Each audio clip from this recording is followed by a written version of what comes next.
Iran operation ఎక్కువగా ఆయుధాలపైన ఆధారపడినందున వల్ల నిల్వలు పెంచుకోవాలంటే ప్రొడక్షన్ పెరగాలి.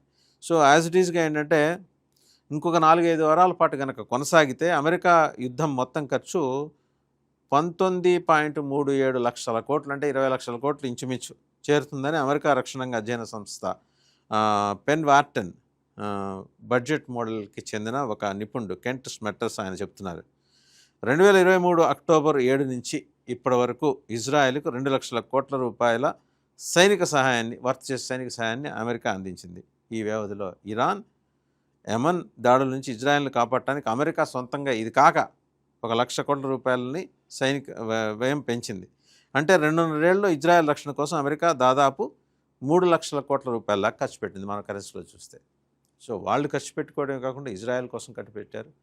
అండ్ తీరామోసి ఈ మిసైల్స్ కొరత, ఇంటర్సెప్టర్స్ కొరత, సో అన్నీ కలిసి ముప్పిరిగానే. ఒక పక్కేమో కాంగ్రెస్లో ఆయన మీద వ్యతిరేకత, ఏదో సాగు తప్పి కన్నులు ఒట్టుపోయి మొత్తానికి బయటపడ్డాడు 53-43